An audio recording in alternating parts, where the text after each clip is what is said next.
Good evening, everyone, and welcome to episode 3 of Issues with Wrestling. And this week, get your popcorn ready. It's going to be a really fun debate.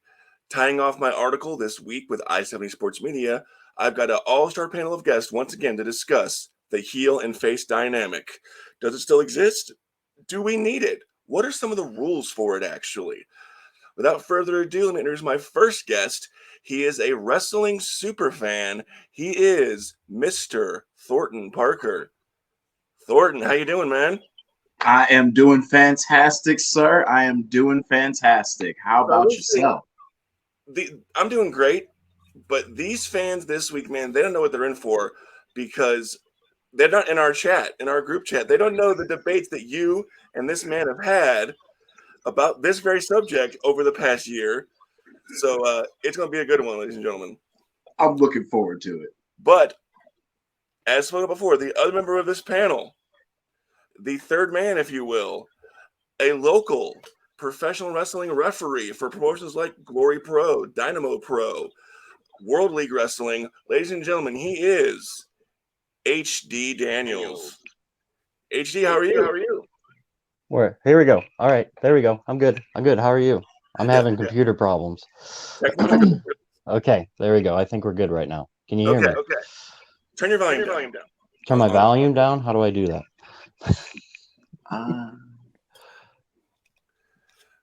Yeah. Turn my volume down. Yeah, just as long as you can't hear us, because I can hear me coming through you. Yeah, I am definitely catching that echo. All right, hold on. Better? No? Let's see. No, I can still hear my. Do you have a phone? Still getting that echo in there really badly. Sorry. All right. If you have us playing in a window, close it. Maybe if he logs out and logs back in, it'll go away. Maybe. Oh wait, here. How's that sound? Nope, still hearing it. Oh wait, I'm sorry. I'm ruining the beginning of the podcast. Echo. These things happen. Technical difficulties. It says echo cancellation is checked. So here, here. Let me turn down the mic volume.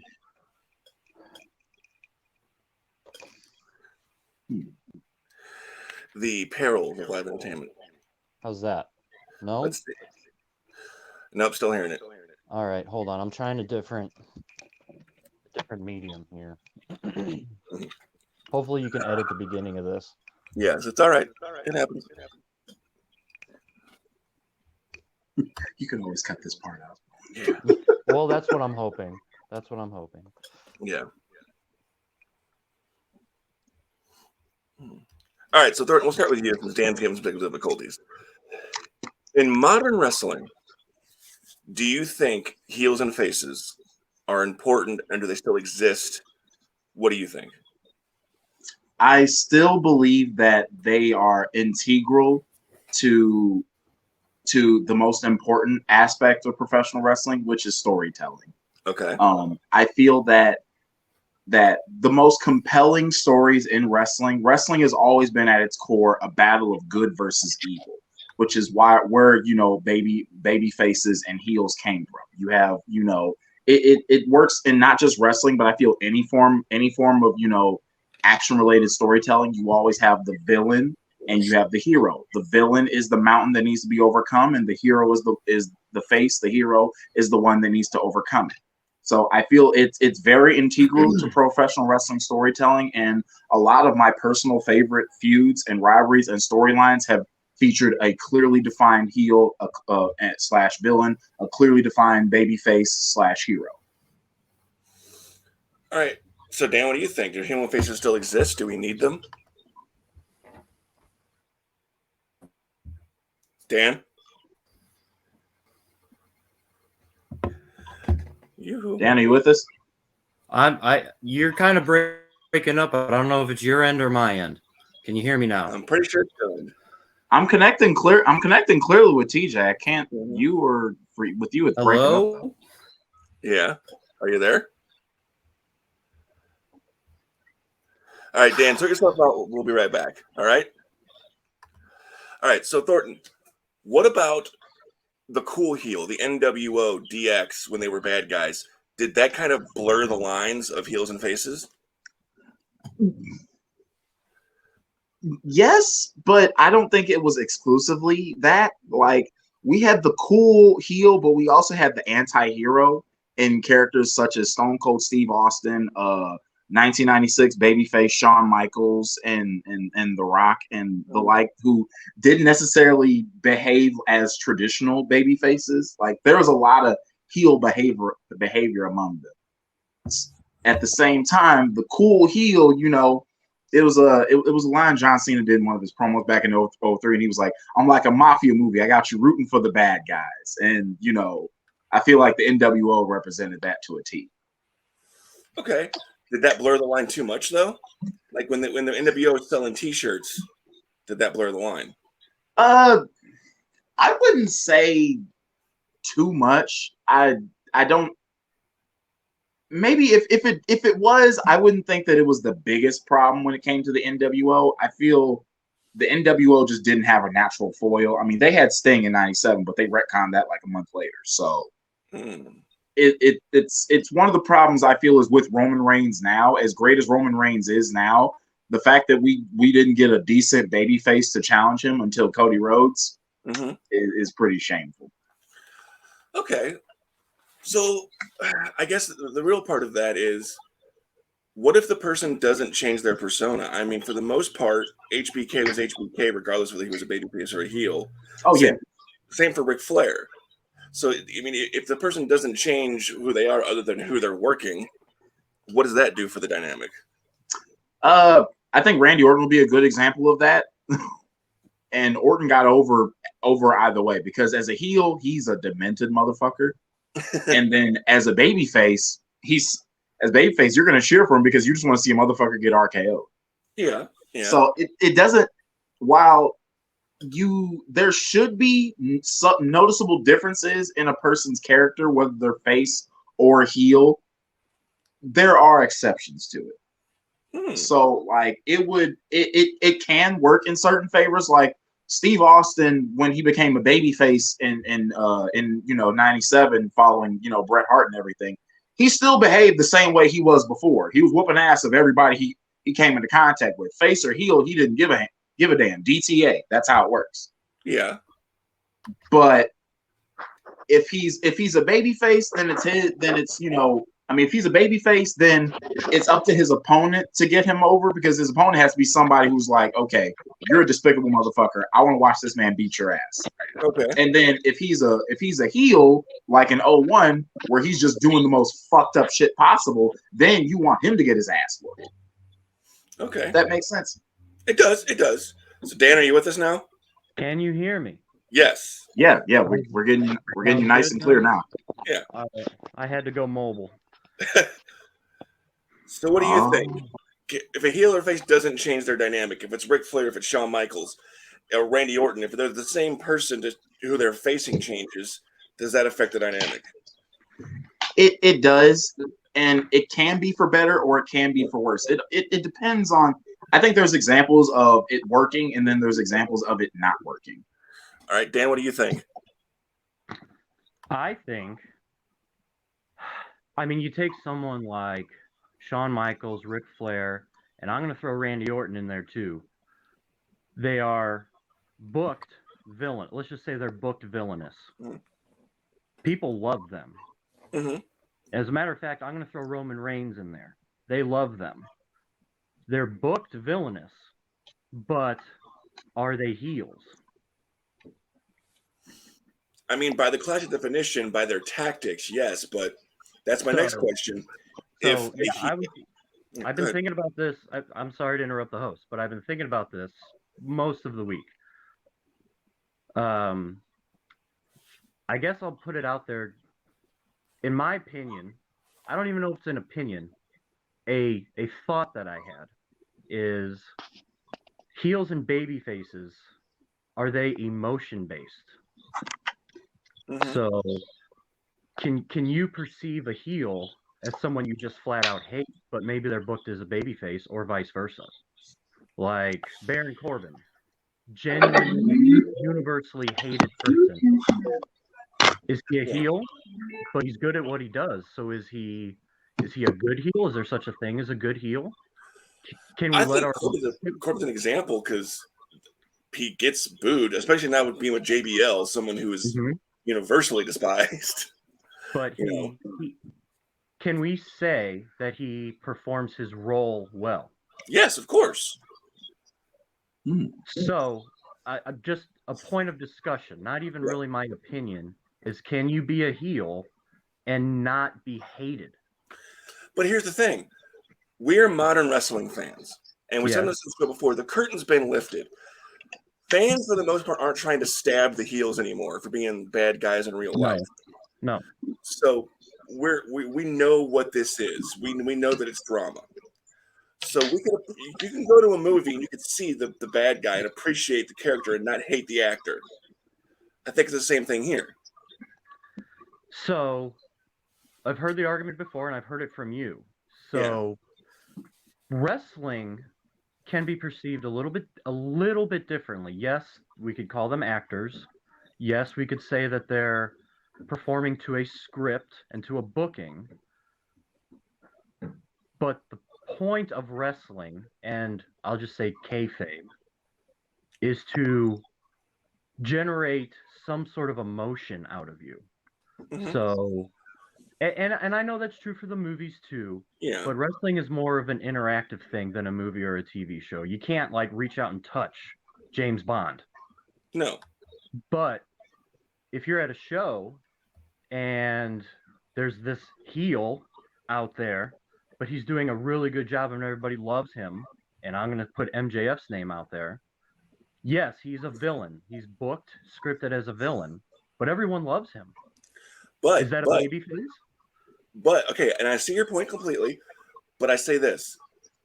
I boo MJF when I'm at venues, even though I like the character, I appreciate the character. I boo because it's part of the contract. I know that the bad guy in the movie is probably not is not the terrorist or bad guy, and so I can say, "Oh, that was such a great performance," and not want to throw my popcorn at Gary Oldman. Right.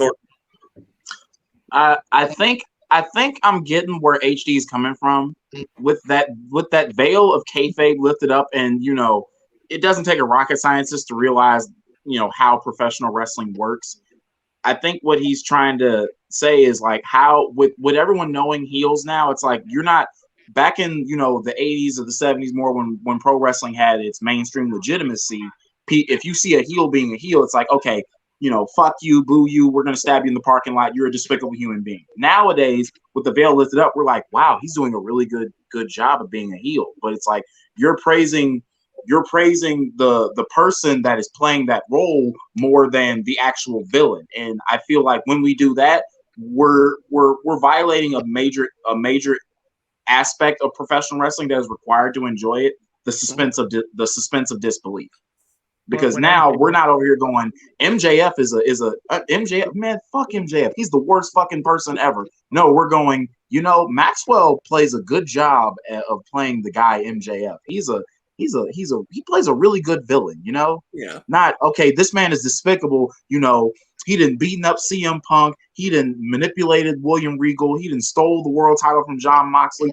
Fuck this guy. No, we're going, wow, he did such a good job playing that role. You don't really care about the character MJF. You care about the guy who is playing that character of MJF.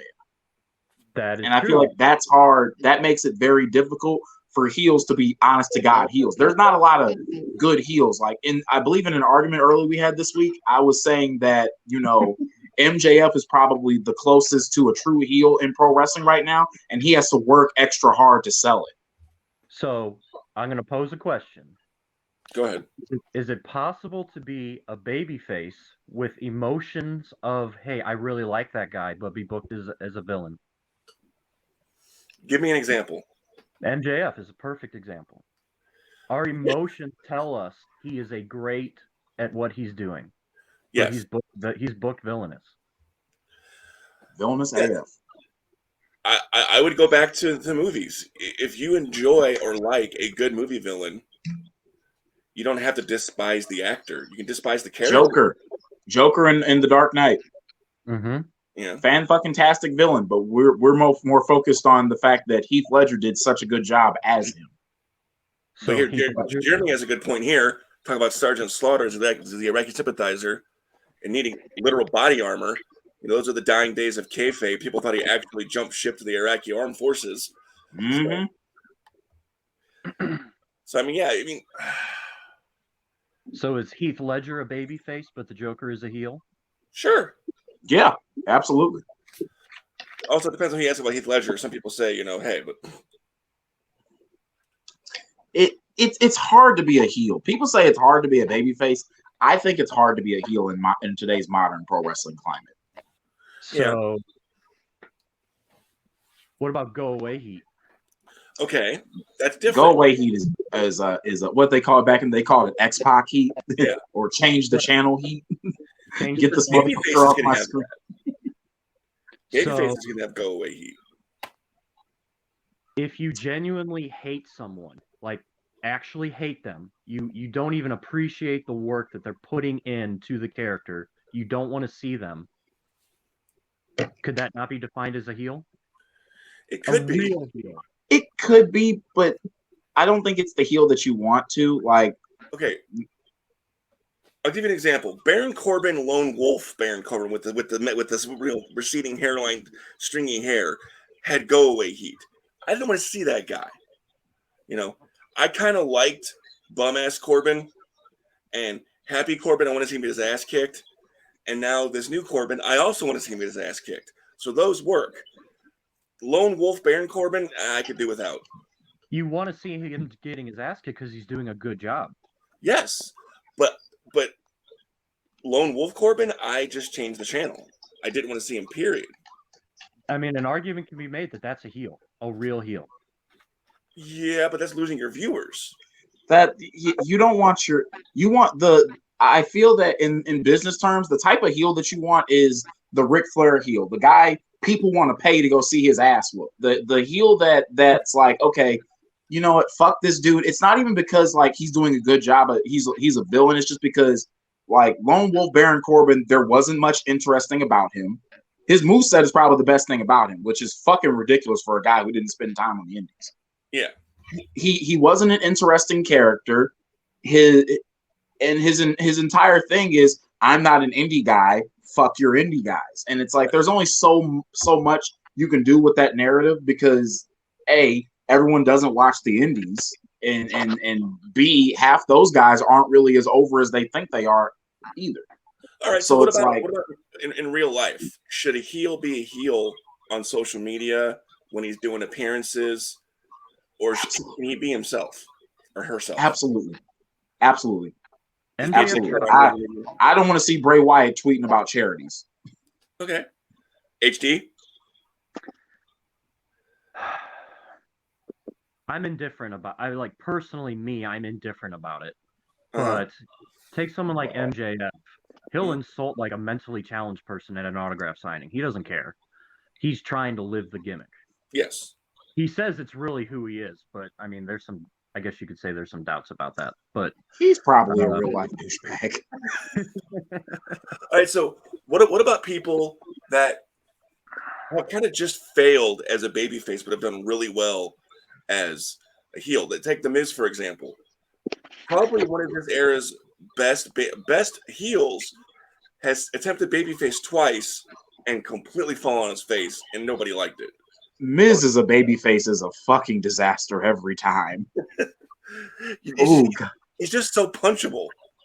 He has one of the most punchable faces. I swear to God, he does. All right, HD. see, I am a fan of The Miz. So am And I. I I know- love the guy. Does that not make him a babyface? No, it doesn't. No. It makes him a villain, but it makes You him a can babyface. be you can be a fan of a heel and the heel still be a heel. That's You can just be you know a bad guy. you like people who do terrible things, which I feel is another issue with wrestling fans. Morality in modern human beings is nowhere near as publicly high as it was 20, 25 years ago. People would strive to actually be good people. Nowadays, nobody really wants to be a good person. They just want to get the most attention, which 9 times out of 10 involves doing something quote unquote wrong or absolutely ridiculous. Okay. So, playing off that point, you have very few career baby faces. You have some career heels, but like Ricky Steamboat was a baby face his entire career. And No heel turn at all. Yeah, Flair says that hurt him a bit in the standings of all-time best because he only worked babyface. So do you have to work both to be a well-rounded, great all-time wrestler, or can you be that shining white meat hero all the time? I mean, you can be. It's been proven. You can be. It's been proven. Ricky Steamboat and Rey Mysterio are the main two that come to mind. Yeah. Because to my knowledge, Rey's never worked heel. Unless you count the Filthy Animals as being like jackasses. Yep, I was just going to say heels. They were kind of just. You know what? I'm not that familiar. I wasn't watching during the WCW days. Yeah. They so weren't I really can't. Heels, they were just kind of like like kind of almost like DX kind of. But kind of, they were more gangsterish, but yeah. They have that Latin hip hop aesthetic. Well, I mean, do you consider Steamboat to be an all-time great, even though he was only a babyface? That white meat, my wife and kids babyface. How can you say he's not an all-time great? Like you can't. I would say I would from his in-ring work stands the test of time. His work period stands the test of time, and he did it without being heel. I think that's very impressive because most of the time you need guys who can do both.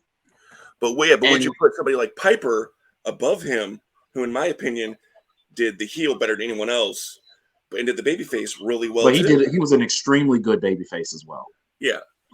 So I think Piper became an extremely good babyface because of what great he was as a heel. He's one of them heels where it's like first you despise the motherfucker, and then you're like, man, you know what? I kind of want to watch this guy do something. You know what? I'm with you, Rowdy. I'm with you. HT.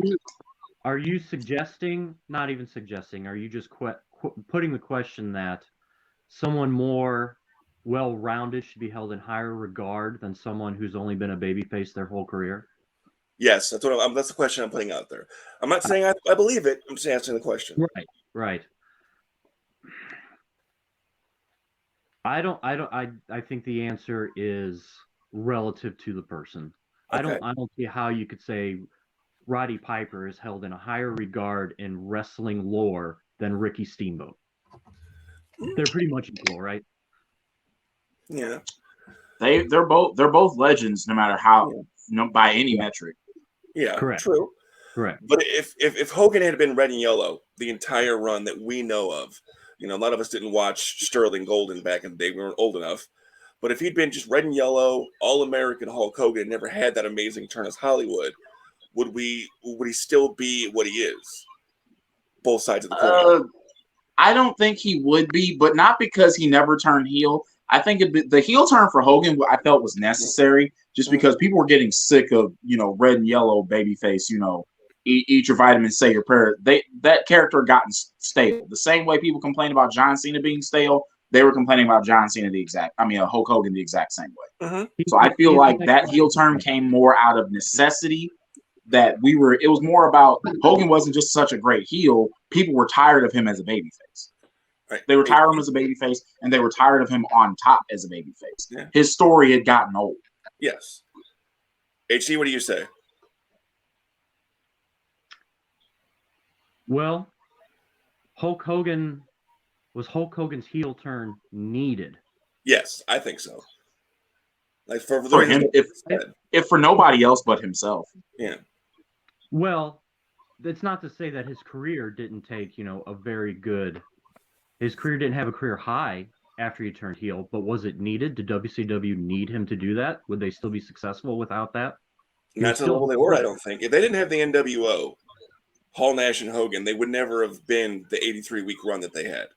Yeah, the NWO was integral to that success. It was also integral. It was also integral to the company's failure because True. They milked it Yeah. for way too long. What if we never had an NWO and Hulk Hogan stayed red and yellow? WCW probably would have limped along for a while because they were already dropping out. People were booing Hogan relentlessly then. They probably where AEW is now. They're doing okay, but you're not going to call them competition. Yeah. People are booing Hulk Hogan. Does that make him a heel or a babyface? Well, I ask you, is John Cena now a heel, even though he's getting booed by a large swath of the fan base? Okay. If I may interject, John Cena's character may have been called a babyface, but there's lots of examples of flat out heel behavior that he was on I agree. throughout there. John Cena is my number 2 favorite wrestler of all time, but I'm not going to sit here and call that man a straight up babyface. He's still doing the Make-A-Wish stuff. He's still doing the hustle, loyalty, respect, throwing the towels to the kids. He's still the classic babyface with some elements of heelnish. But he also challenged Rey Mysterio for a world title the same night he won it. I'm sorry, you can't call that man a babyface. I'm sure in this case, HD is going to agree, right? So, personal biases aside, I'm not going to bring those to this conversation for a show like this. You better than me because I do have some biases against that man we call John Cena. But let's just talk, high level generic heel babyface. I think I agree with Thornton. John Cena, there are arguments to be made that John Cena is a heel. Okay, what are them? Sort of what he was saying. Yeah. Some of his promos, his promo style, I don't want to use the word bury. That's way too much of an insider term that gets overused. But he takes liberties. He takes liberties against his opponents. Strictly promo speaking, he takes liberties against his opponents that he knows he can get away with, like an anti-kayfabe type of a thing, that he knows his opponents cannot go there. They cannot go there. So I remember one specific promo against Roman Reigns. He obliterated him. He bullied that man. He bullied him, and he ripped him apart. He said, "You have so many gimmick changes, blah, blah, blah. You don't even know who you are. I'm John Cena. I know who I am." And what's Roman Reigns supposed to do? Like, John Cena, you just broke the fourth wall. What am I supposed to do with that? That is straight up business. It's funny how those are his best promos because he did the exact same thing to AJ Styles right before the Royal Rumble. Correct. I agree with you. Yeah, AJ and Roman are two examples I give in arguments like this, that John Cena, he takes these liberties that he knows other people cannot take. That's not babyface. That's not a heroic. That's not somebody who's supposed to be perceived as a heroic character. Hogan did the same thing. Hogan would make fun of people.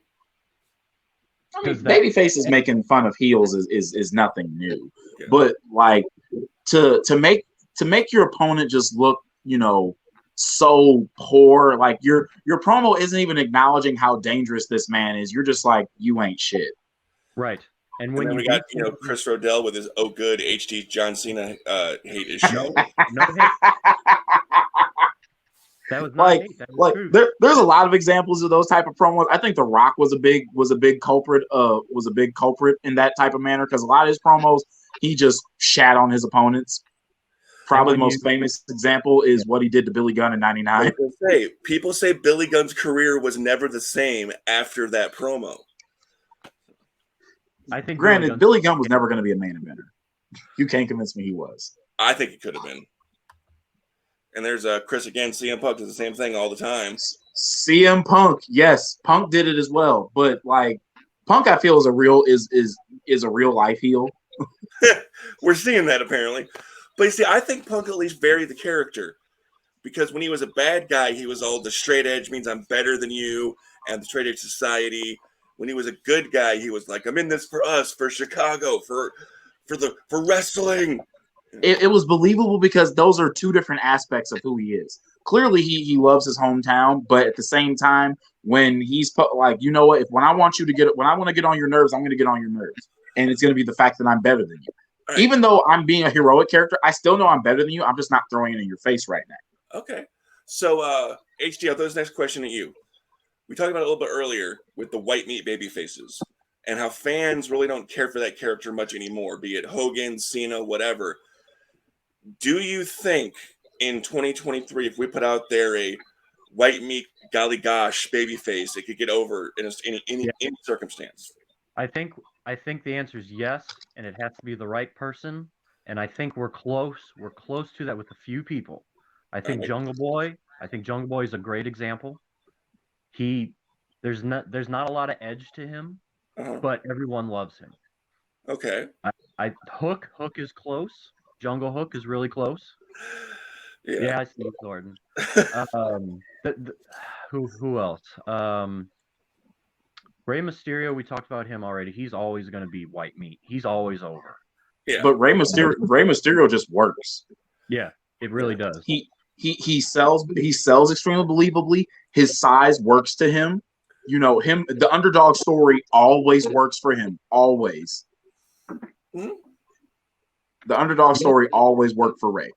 Because it's that classic David and Goliath. No matter who you put in the ring with, unless it's like Swoggle, he's going to be the small guy. He's going to be the little man. Even when he was in the cruiserweight division on SmackDown, you know, most of those guys were like 190, 200. Rey Mysterio's still 175. He can sell that. He can sell that story with anybody. And it's like, bruh, if it ain't broke, don't fix it. And that bitch has never been broke. Jungle Boy is the new Ray, says Rodell. Jungle Boy could be possible. I just need Jungle Boy to stop being dumb about his partners. You don't like Hook? It's almost as bad as Sting in WCW, where Jungle Boy will get a partner and they'll turn on his ass, and he's just gonna keep trusting people. And I'm just like, bro, how many times are you gonna fall for this shit? If Hook turns on Jungle Boy, I'm gonna be mad. I'll ask the flip side of that. Since we as fans are in on it now and we know these things, what would make a good heel now? Should it be someone that we do want to throw our popcorn at or jump over the rail at? Example, Vicky Guerrero, when she was on the mic. I was at a show one time where she could not speak. Yep, I remember that. She was booed so loudly for so long. Would that not be go away heat though? I think at times she did have go away heat. Eventually, Vicky Guerrero was an anomaly in my opinion. She was something that looking back, I cannot believe worked as well as she did. Yeah, it's amazing to me though. It really is, and it's like, this is Eddie Guerrero's widow. Yeah. I need to know whose genius idea it was to turn her into a heel, and why did it work? All right, why did it work for her, but it didn't work for Chavo? So I'll ask this question now, and I'll start with HD, and then we'll go to Thornton. What about heels in other aspects of the business? The heel authority figure, we've seen it so many times. Is that overplayed? Have we seen enough of that, or is that going to be timeless? I, as a fan, yeah, I miss that role when it's not on television. Okay. WWE went through a few years where they didn't have that before Adam Pearce era. Yeah. It was just matches were made. We don't know why. Nobody's fighting the authority. But is Adam Pearce a bad guy? He's just making he's Jack Tunney. I don't think he's babyface or heel. So I guess what I'm trying to say is I like to see that role heel or babyface. Okay. I like that manager role on television. So whether you get Teddy Long or you get Vicky Guerrero, you want that figurehead. Yeah. Yes, I would like to see that. I would like to see like the era between the Authority and Adam Pearce was just who was running the show. We have no idea. Who was in charge? We don't know. People were fighting because people made matches. Who are these people making matches? We don't know who they are. I mean, I miss that dynamic as a fan. For the first year of Dynamite, you could say the same thing about AEW because Tony Khan was rarely ever mentioned on screen. Right. Yeah, I agree. I wish he was on screen less, honestly. I mean, I like the guy's show, but he should not be on camera. I think Dynamite needs that. I think AEW needs that character. And look at that. Rodell hates to admit it, but he agrees with you. He doesn't hate it. He doesn't hate it. He loves it. The authority figure has a role.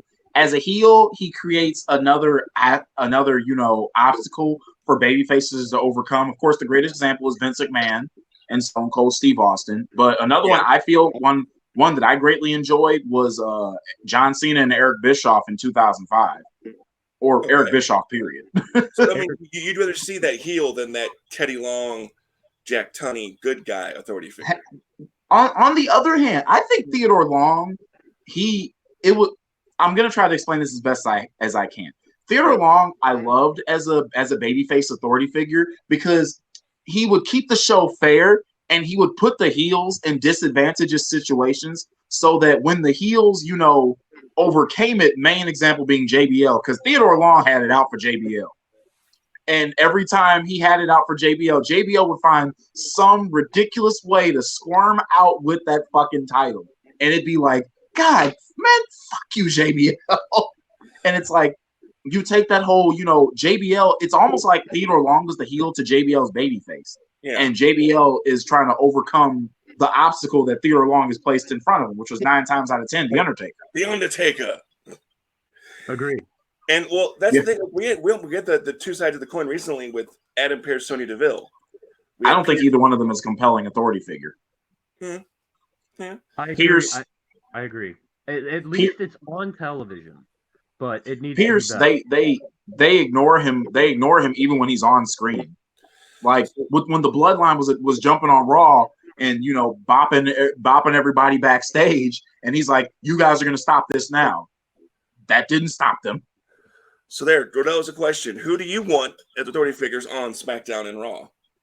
I'll go first. I know we can't do it right now.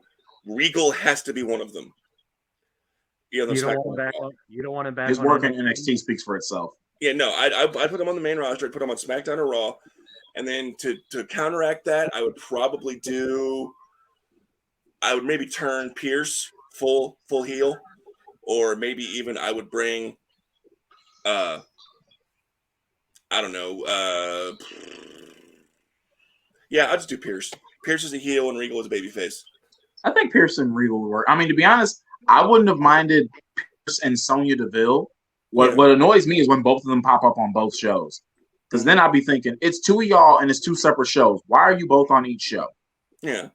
Because about as dumb as when they had that whole GM and commissioner deal. And it's like, why do we have two authority figures for the exact same show? All right. HD? Oh, boy. Well, first of all, I really hope we go back to a roster split, a genuine roster split soon. Yes. Thank you.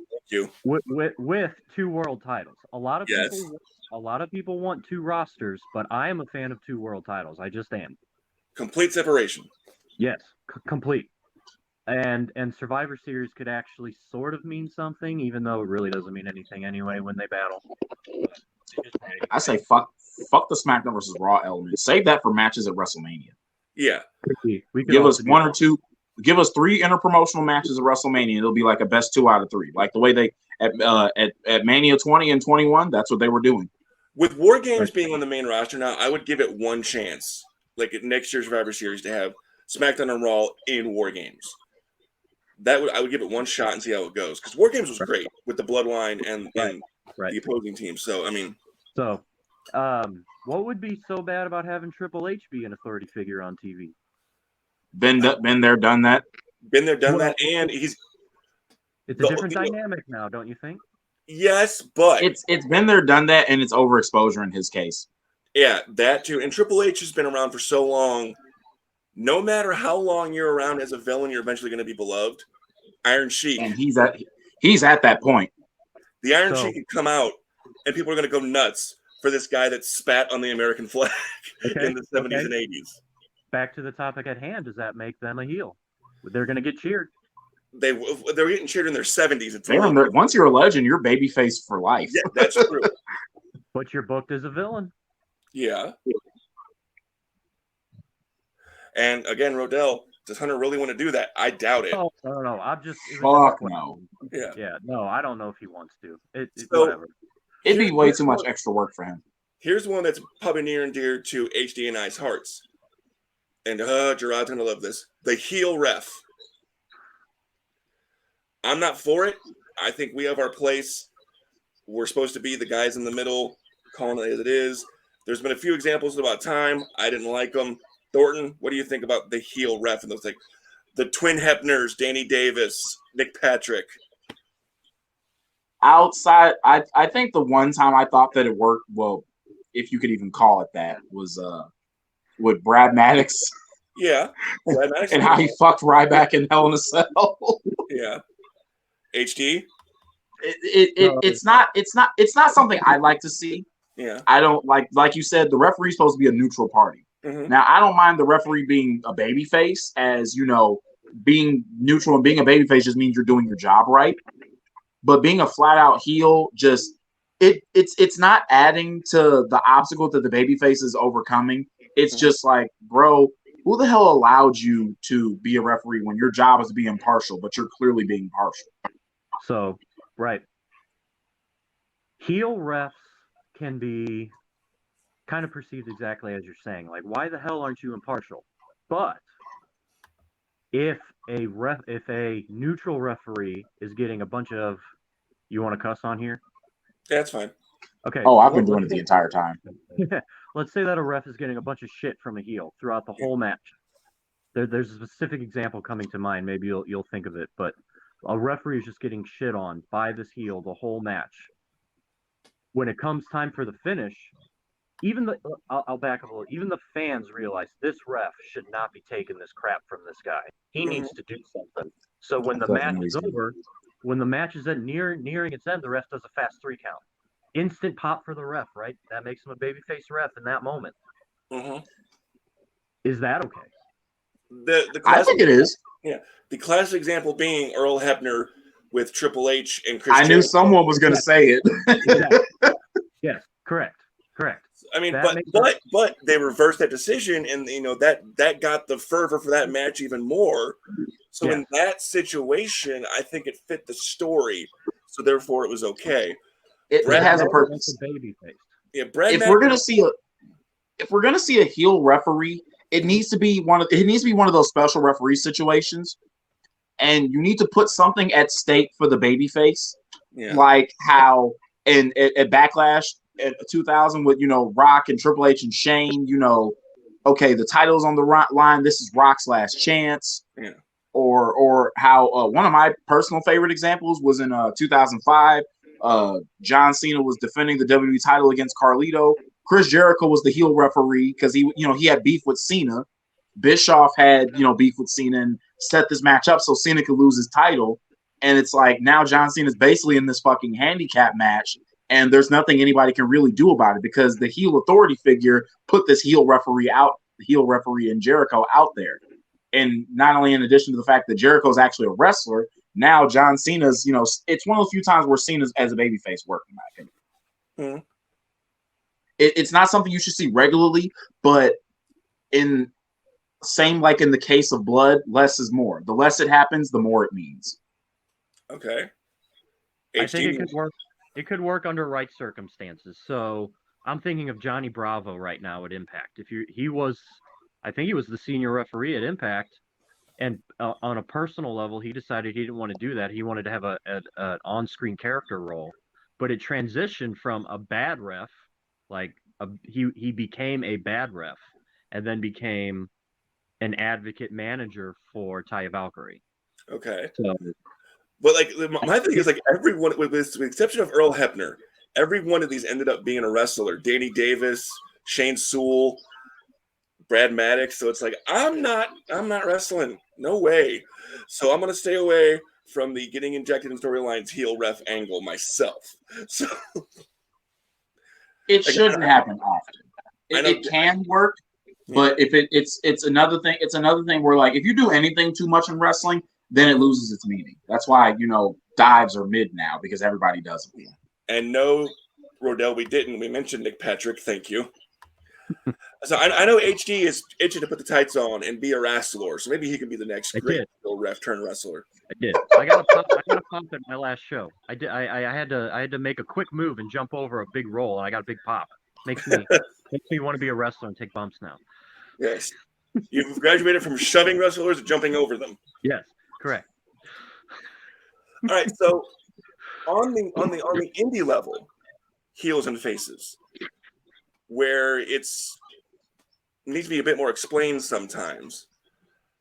Should you always be what you are, a heel or a face, wherever you work? Or is there a perimeter where you could change and be one or the other, separate from your home promotion? Thornton? That's a tough call because you can be a babyface in one promotion and then you're a heel in another. And it's like if somebody in the crowd who goes to both shows knows that, then how they're going to react to you could be jarring.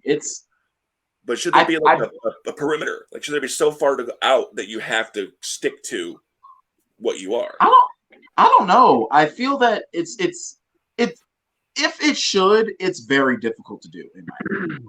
Okay. It sounds like it's very difficult to do. All right, HD?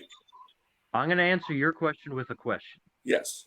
Do you think each promotion has their own canon and lore based on their own kayfabe? For the most part, Oh, yes. Absolutely. Yeah. Okay, so what is the problem with a person being a heel in one promotion's canon and being a babyface in another promotion's canon? Are the promotions near each other, or are we talking the same fan base? So I hear the argument about the perimeter and how close they are and whatnot, and that can confuse fans. Yeah. But just strictly speaking from an own promotion's lore Mm-hmm. and stories, I don't think at face value, I don't think it's a big problem. See, I would slightly disagree because I think you should pick one. If you are a babyface in St. Louis, be a babyface in St. Louis, but you can be a heel in Kansas City, maybe down up in Chicago, or down in Memphis or Nashville. What you're asking now is for promoters to get along and agree that this one person has to have the same character. No, I'm asking for wrestlers. That's a lot of work. That's true. That's true. But I'm asking for wrestlers to be like, hey, this is what I am here. I need to work this way. And I see your point. It might hurt your bookings if you go look. I have to be a babyface because I'm a babyface here. It takes away some creative freedom because what if you're a promoter who doesn't want this character as a babyface, but they're a babyface everywhere else. So now you have to book them as a babyface, and it's like that's not really what I want to do with it. That's what I need. That's a really great point. But at the same time, it's like if your character is the same, regardless, whether you boo me or you cheer me, I'm doing the same thing. That's where the line is.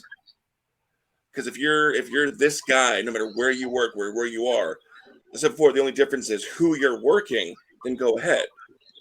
And I think the other difference is distribution. If you just turned on someone in Kansas City, don't be on an internet pay-per-view with them in Chicago as a tag team.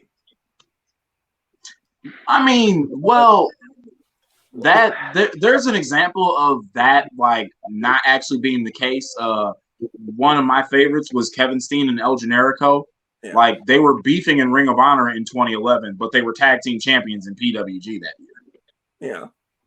American Wolves is another one that comes to mind. They had a huge rivalry in TNA, and then they go tag team for another promotion.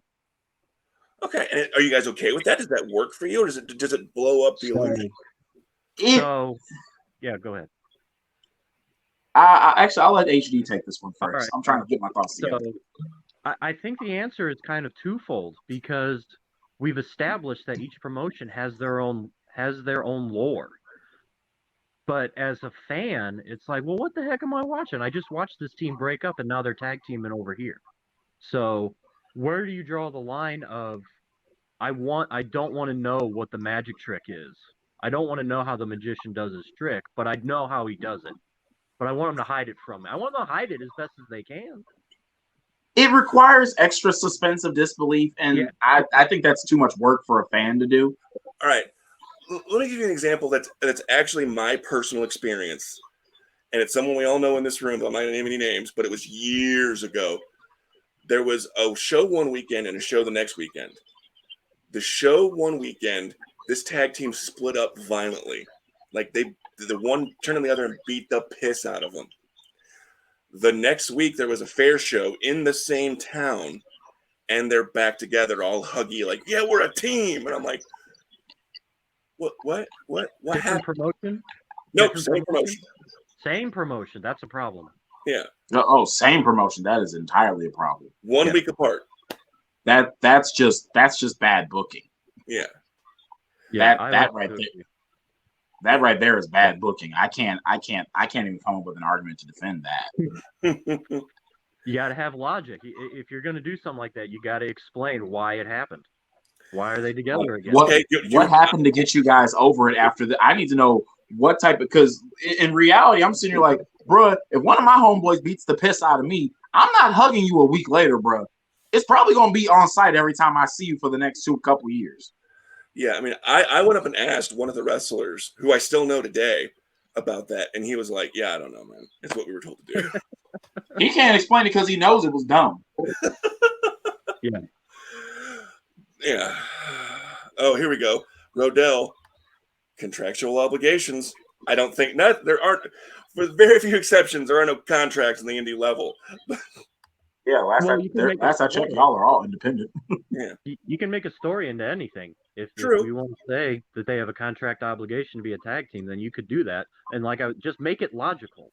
Mhm. Just put any sense. Give me a story of why they're back together. I don't care what it is. Maybe there could be, they're stuck doing it, but they're not allowed to explain why until a later date. maybe. Like, let's say, okay, they're stuck teaming together despite all this happening. Nobody knows why, and then like maybe after teaming together for a few months and winning the tag titles, whatever, they, one of them's like, okay, dude, I'm fucking sick of this. I'm not going to keep doing this shit anymore. And the other one's like, well, it's in our contract. We have to do this or we're going to get fired. Yeah. Something like We've seen that. We've seen people that like had to team together against their wishes. So. But it was explained. It was very well. Don't treat your audience like they're idiots. Like, I just saw you beat your partner up a week ago. Yeah. Now you're back together. In the same town for this same promotion. If you're gonna do that, everyone is gonna be confused. You gotta do something for your audience to tell them why this is happening. Don't tell them nothing. Tell them even if you're not telling them exactly why it's happening, you need to connect the dots. Give them a reason. Give them a reason to at least ask why this is happening. They should be asking, okay, how did they get back together? Not just, okay, you just beat the shit out of him. Y'all clearly got beef right now. Why are y'all partners? That's not the question you want to ask. You want to ask, okay, so what happened? How is this changing? You'd want to have a more positive spin on it rather than, okay, this don't make no fucking sense.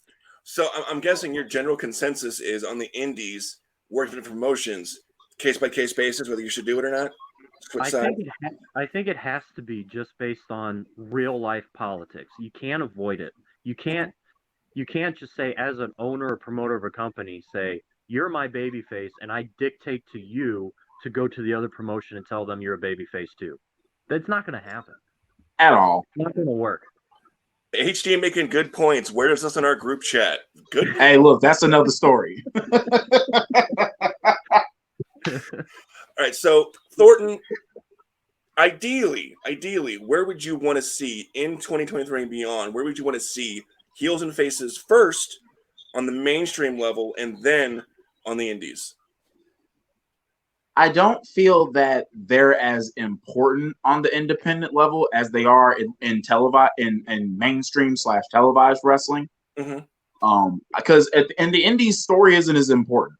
People just like to watch wrestling, so they're not really tripping too much off the intricacies. Like when I used to go to the Dynamo Pros in St. Louis, I didn't know who a lot of these wrestlers were. I didn't care why they were fighting. I just came to see local wrestling.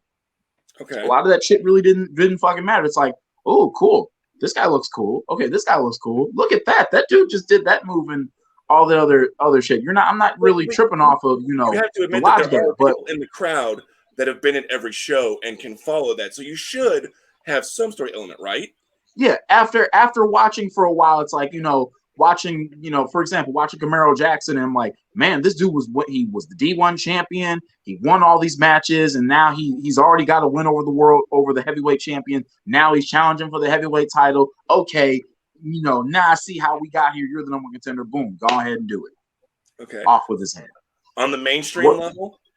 On a mainstream level, they need to be more, maybe not concrete, but they need to be more defined. Like, I feel that a lot of times they don't really have baby faces that are likable characters. Like a lot of the baby faces in WWE, at least maybe not as much now, but definitely over the last 5 or 6 years or so, a lot of them are like, bro, this is not a guy I want to root for. This dude looks and sounds like a fucking dork.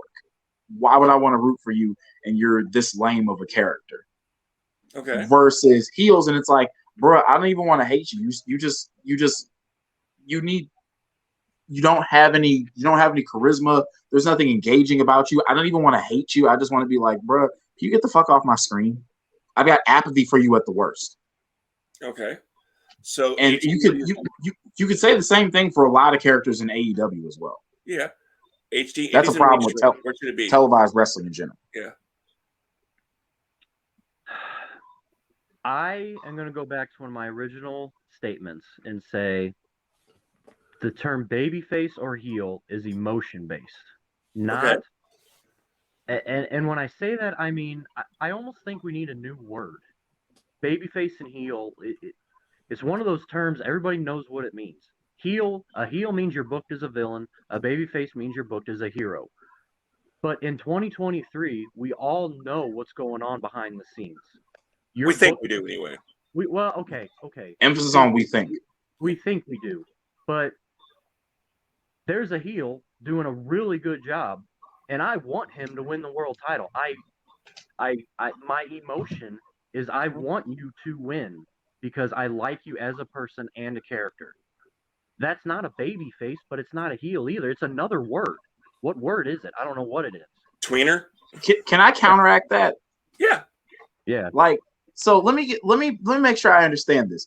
You're seeing this person do all these despicable things that you know are wrong and that you know are villainous, that you know are not okay. And you're liking them because of that. And you want to see them win the world title because of these actions. Because I want the person to win. That, I don't know about you, but if I'm seeing a guy turn, I don't know, maybe it's, I think it reflects off of who you are morally. Because like I said, nowadays the moral standard is a lot lower now than it was a couple years ago. A lot of people don't really care about doing the quote unquote right thing. So we're in the get in how you fit in. So type let's of. say, I hear you. Let's say that there's an actor, a brilliant actor out there who's a I don't know, James Bond villain. And Heath Ledger is a good example. Heath Ledger did a great Joker, and he won an award for it. MJF is a great villain, and his award is the world title for doing such a good job. Okay. And look, I have an MJF action figure right here. I've given this man money, and I still will boo the piss out of him because it's his character is evil. Do I want to see the wrestler MJF succeed for his hard work? Yes. Do I want to see the character MJF succeed for his despicable deeds? No. And I'm telling you, people, there's got to be a new word for that. I think people aren't able to separate the character from the actual wrestler playing them. Yeah. Because like now it's like, we don't care about the characters. We care since we quote unquote know everything, we are more invested in who the actual wrestler is instead of the actual character that we're watching. And that I feel is a major problem. You're not suspending your disbelief. So it's us. When you're watching AEW, you should be seeing John Moxley, not Jonathan Good. Okay. You should be seeing Maxwell Jacob Friedman, not his actual name, which is, I know his middle name isn't Jacob, but you get my point. I should be waiting for the day that Roman Reigns gets his ass kicked. I don't want anything bad to happen to Leati or whatever the hell his name is. I guess I'm the atypical fan anymore because there are wrestlers who are friends of mine. I consider friends, and I have no idea what their government name is. I know them by their gimmick name, and I guess that's me. I don't want to know who this person is. If you want to tell me who you actually are, cool. I'm friends with blah blah blah. I'm not friends with Jacob Fatu. What do you think? It's the suspension of disbelief, and I feel like that's almost non-existent in today's wrestling. Correct. And it's one of those things where I hate that we know how much we know about wrestling. Yeah. Because it makes it that much harder to enjoy it. Like, we have to actively work to enjoy our wrestling. Okay. because it's nowhere near as compelling as it used to be on a regular basis, and B, we know a lot more than we should. We know so much about it, but we also know so little, which is why I've been seeing nothing but bad takes all flipping year. Yeah. Like, it's just now February, and I've seen so many terrible opinions and posts about wrestling all year, mostly about Cody Rhodes and the Royal Rumble. Well, okay, that's another thing. Well, last thing we'll talk about before we get out of here, and Rodell says he wishes we can go back and not know much about them, which I agree Same. with. Do you think that the internet, if the internet hates someone and the crowds, like right now, the internet hates Cody Rhodes right now. Fuck the internet. Yeah, but the internet fans aren't paying for shit. The crowds are out there paying the money. You go into the arena and he's getting massively cheered. Mm-hmm. So to me, he's still the babyface, even though the internet's like, fat Cody Rhodes. You know, the internet fans are fickle as fuck. And they don't pay any money. Majority of them aren't really paying for the pay-per-views. They don't buy merch. They don't go to shows. They watch it off of a streaming site instead of an actual television, which, you know, gives revenue to WWE. Everyone stop talking. Everyone stop talking. My apologies. The snitch is into the chat. I am compelling. You know nothing about me. Oh, we know plenty about you, sir. You devious bastard. All right, HD. The internet. Can they make or break a babyface as opposed to actual crowd reaction?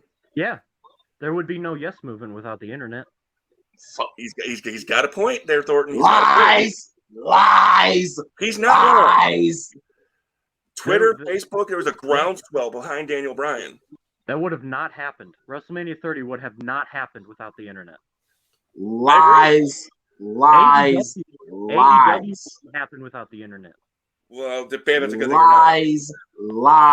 Okay, Thornton. Lies. You cannot say that without the internet, without message boards, without Twitter, that Daniel Bryan would have gotten where he was. Without the Yes Movement, with all that stuff. Those were opinions, and they were the thoughts. That stuff that stuff would not be possible without the crowd. If the crowd was not behind Daniel Bryan, but the internet was, that shit wouldn't occur. But the crowd goes online. The crowd. A lot of those, this is where I go with the casual and the hardcore. A lot of the crowds in WWE shows are casual fans, people who don't really know the insides like the internet does. The internet can sit here and talk a whole bunch of shit, but the crowd is the actual mouth that voices that opinion. And the reason that the Yes Movement got over is because the crowds were getting behind Daniel Bryan. Was the internet behind him? Absolutely. But did the internet change the game? No, the crowd did. That's the guys that they need to be pleasing. Don't please the internet. God, the internet it hurts. Yes, I agree that you should not just please the internet, please the audience there. But it hurts me to agree with HD that you would not have had Daniel Bryan's movement without the internet. You needed that. In that one case. Maybe so, but I feel that those were thoughts. The crowd was the actual voice. Your thoughts you can have thoughts all goddamn day, but unless you voice them out there, no one's gonna know and no one's gonna care. Okay. So last thing, one word answer only from both of you. We'll start with Thornton. Heels and faces. Are they as prevalent? Do they still exist? One word answer. Yes. So HD says yes. Thornton? No, and they should, but they should. Okay, fair. Debate for another time. We're running out of time for this week. So, nope. Thornton. You're not going to cut me off. I have things prepared. Go. Make your statement. I have a joke I've been working on all week. Go ahead. I've been working on this. You ready? Okay. Yeah. Are you ready? Yes. Two heels walk into a bar. I hate you. I hate you so much. I got another. Where are you at? What do you want people to know about you before you get out of here? I'm just gonna. God damn. Oh, I hate him for that. Thanks for having me on the show. I can't wait to come back. I got another one. I got two. No. Cut the stream. Cut the stream now. No. I will say this before we get out of here. throw the invitation out there to everyone. We have a wrestling predictions game, part of this show, where we pick the winners of every pay-per-view, be it NXT, WWE, AEW, ROH, and hey, Thornton, who won the last event? Orton Park is our current champion. Come challenge him. Come challenge me. Come challenge HT Daniels. It's on Facebook. Just look up Issues with Wrestling presents the Wrestling Guessing Game. Join, answer the questions, and take us on. So, hey, HD, where are you at? Where can we find you in the coming weeks? You can find me at Hansdick Daniels on Twitter. My handle's right on the screen if you're watching the video. I'm gonna follow. You can find me at World League Wrestling, Dynamo, PWE occasionally, sometimes Glory Pro, all in the St. Louis area. All right, cool. All right, gentlemen, thank you. No, I got another joke. Go. My pleasure. All right. Thanks for having me on the show. Close with a joke. Go. Close with a joke. You ready? Okay, Yeah. This one's a longer one. Okay, so two wrestlers are gonna hook up, right? Man and a woman, and one of them gets the woman gets pregnant. Not one of them. The woman gets pregnant. They go to the doctor. Doctor says, your baby looks great. Everything's going good. 9 months later, woman goes into labor, and baby comes out. And the couple says, Doctor, I thought you told us we were having one baby. And the doctor said, yeah, you do. One baby. It's right here. And they go, no, I see one baby face and two heels. All right, bye. Bye. HD, Thanks, off bad the joke. screen he man. goes. Good day, sir. Gordon, thanks for being here, buddy.